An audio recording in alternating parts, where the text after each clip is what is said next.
ሰበር ዜናም የሴኔጋሉ አሰልጣኝ ፓፔ ታያውን ካፍ ለአንዴና ለመጨረሻ ጊዜ የማያዳግም እርምጃ ወስዶበታል። ከየትኛውም የእግር ኳስ እንቅስቃሴ ታግዷል።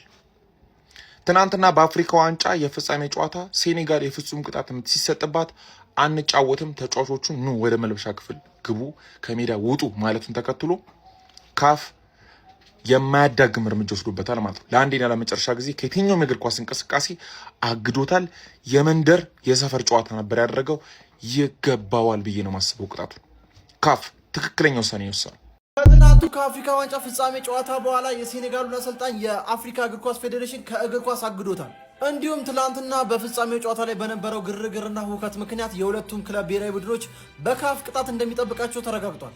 ትላንት ሴኔጋል ታሪክ ከሰራች በኋላ የተከሰቱትን የሚገርሙ ጉዶች ልንገራችሁ።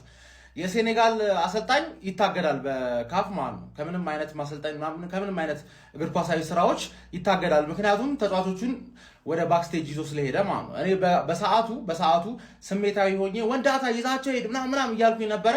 ግን ሳዲዮ ማኔ ከኔም ከአሰልጣኛቸውም በጣም የተሻለ የበሰለ ተጫዋች እንደሆነ አሳየ። ገባህ አይደል?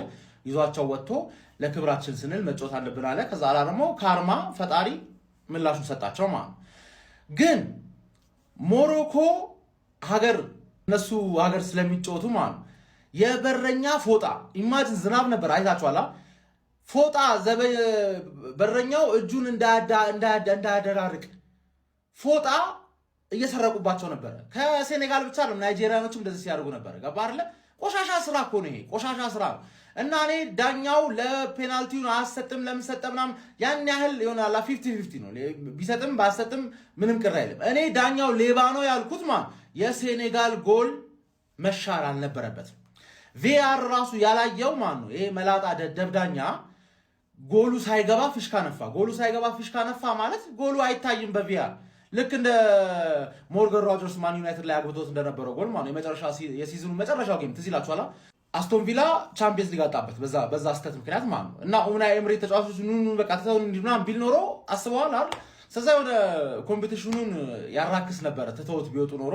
ስለዛ ማኔ ጀግና ነሽ። ማናችንም ስሜታችንን ባልተቆጣጠርን ሰዓት ማኔ ስሜቱን ተቆጣጥሮ ጨዋታውን መጨረስ አለብን አለ። ከዛ ለእግር ኳስ አሸነፉ። ገባችሁ አይደል?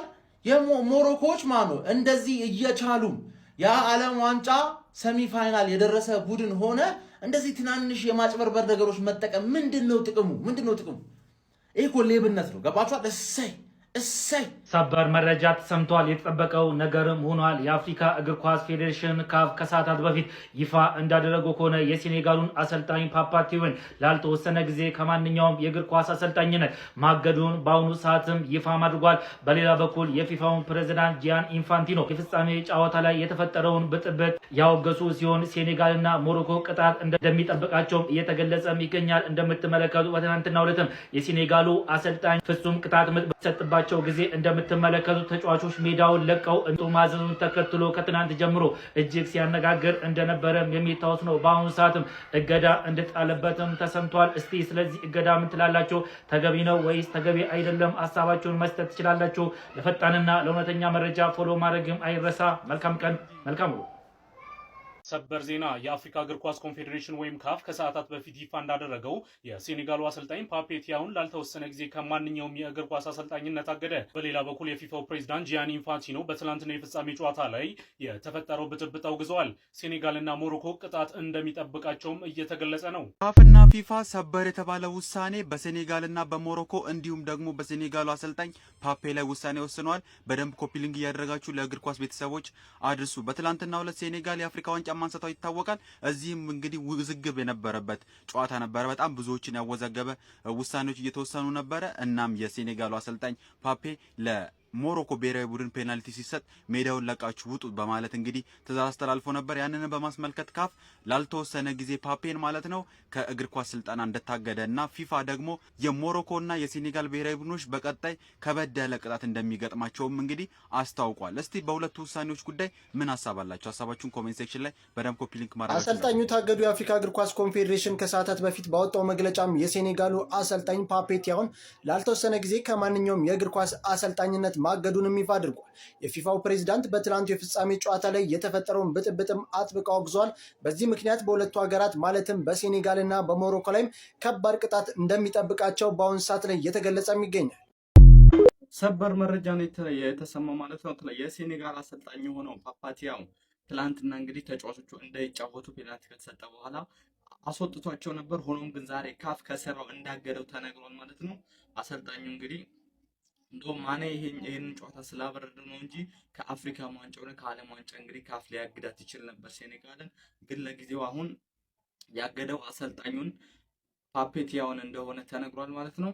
በሌላ በኩልም ትላንትና ሴኔጋል ከሞሮኮ ያደረጉት ጨዋታ በሴኔጋል አሸናፊነት ከተጠናቀቀ በኋላ በፓሪስ ውስጥ ማለት ነው እንደምትመለከቱት ደስታቸውን በሚገልጹበት ሰዓት ማለት ነው 14 የፖሊስ መኮንኖች መቁሰላቸው ነው የተነገረው ማለት ነው። ፈጣን ስፖርታዊ መረጃ እንደርሳችን ቢስ ብሎ ማድረግ አትርሱ። ይመቻችሁ። ቆሽ በፊት ካፍ አዲስ መረጃ ይዞ ወጥቷል። እሱም ሴኔጋልን የሚመለከት ነው። ቤቱን ላይክ፣ ፎሎ፣ ሼር፣ ኮፒ ሊንክ ማድረጋችሁ እንዳይረሳ። ወደ መረጃው ሴኔጋል አሰልጣኝ በጨዋታ መካከል ዳኛው ለሞሮኮ ፍጹም ቅጣት ምት ሲሰጥ ባለመስማማቱ ተጫዋቾችን ከሜዳ እንዲወጡ አድርጎ ነበር። ይህን ተከትሎ ካፍ አሰልጣኙን ሙሉ ለሙሉ ማገዱን ከደቂቃዎች በፊት አሳውቋል።